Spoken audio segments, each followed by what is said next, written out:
Welcome in my YouTube channel way of winning. यहाँ पर मैं अपनी कहानियों के माध्यम से आपको ज़िंदगी जीने के लिए प्रेरित करती रहती हूँ। चलिए फिर एक कहानी से शुरुआत करते हैं।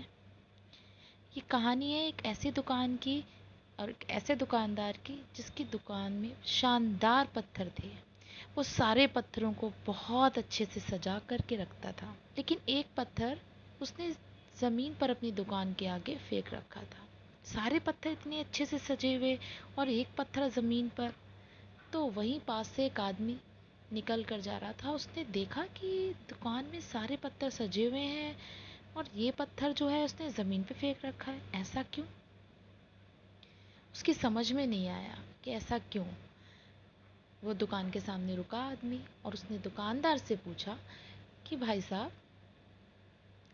आपने इतने सारे पत्थर रखे हैं और सारे पत्थरों को सजाकर अपनी दुकान के अंदर रखा है, लेकिन ये पत्थर आपने ज़मीन पे क्यों डाल रखा है? उस दुकानदार ने बड़े दुखी होकर बड़े बुरे मन से बोला, सर क्या करूं, ये पत्थर कोई पसंद ही नहीं करता। जो ये पत्थर को देखता है वो बहुत उससे बुरा भला कहता है, कोई खरीदता ही नहीं इस पत्थर को। तो मैंने इस पत्थर को इसीलिए दुकान से बाहर कर दिया।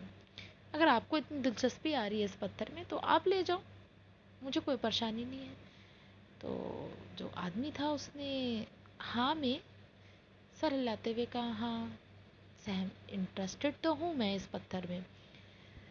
तो बोला, अरे अरे आप परेशान मत हो भाई साहब, ये पत्थर तो मैं आपको फ्री में, आप ले जाने के लिए तैयार हो जाओ, ये पत्थर तो मैं आपको फ्री में आपके घर तक पहुंचवा दूंगा। अब क्या था, आदमी ने हाँ कह दिया। वो पत्थर उस दुकानदार ने उस आदमी के घर पहुंचा दिया। बात आई गई गई हो गई, दिन बीत गए, साल बीत गए। वो आदमी जिसने पत्थर अपने घर पे मंगवा लिया था, उस आदमी ने, वो एक मूर्तिकार था और वो आदमी घर ले जा कर के उस पत्थर से सुंदर सी एक मूर्ति बनाई। और वो आदमी जिसने पत्थर फेंक दिया था वो पूरी तरीके से भूल चुका था उस पत्थर के बारे में। लेकिन उस मूर्तिकार ने उस आदमी को बुलाया, उस दुकानदार को बुलाया और दुकानदार से कहा कि भाई साहब ये मूर्ति देख। जैसे ही उसने उस मूर्ति को देखा, उस दुकानदार ने बड़ा तारीफ करने लगा, भाई साहब ये तो मूर्ति बहुत अच्छी है। अरे अपनी ये पत्थर कहाँ से लिया भाई साहब आपने? इसका पत्थर तो बहुत शानदार है। आपको पता है उसने उस पत्थर से कौन सी मूर्ति बनाई? उस पत्थर से उसने माँ यशोदा और कान्हा जी की मूर्ति बनाई।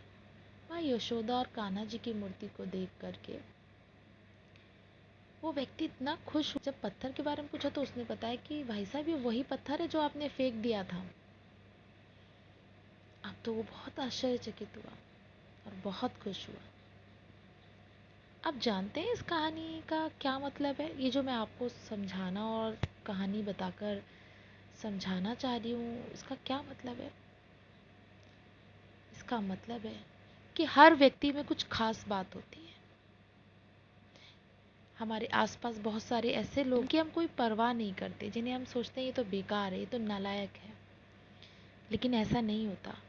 हर एक व्यक्ति अपने आप में यूनिक है, अंदर अपनी एक विशेषता है। ये बात मैं खासकर टीचर्स से कहना चाहती हूँ कि बहुत बार ऐसा होता है कि हम अपनी क्लास में कुछ बच्चों को अवॉइड कर देते हैं, ये सोच करके कि ये तो बेवकूफ़ है, ये तो नालायक है, इसमें कुछ खास बात नहीं, ये क्या कर लेगा ज़्यादा से ज़्यादा, ये पढ़ ले, मेरी बात को समझ ले, यही बहुत है। पर ऐसा नहीं है। ज़रूरत है उसकी प्रतिभा को उभारने की। एज अ टीचर हम लोग की बहुत बड़ी रिस्पॉन्सिबिलिटी होती है कि हर बच्चे को समझना और उसकी रिस्पॉन्सिबिलिटी को, ये जो रिस्पॉन्सिबिलिटी है हमारी, कि उसके अंदर की छुपी हुई प्रतिभा को निकालना। ना जाने वो पत्थर, यानी वो बेकार पत्थर कब एक शानदार मूर्ति बन जाए। आई होप आपको कहानी अच्छी लगी हो। बस आपसे इतना ही कहना चाहती हूँ कि प्रिया आपकी दोस्त, आपकी टीचर, अगर करना है कुछ खास तो चलो आओ मिलके करते हैं।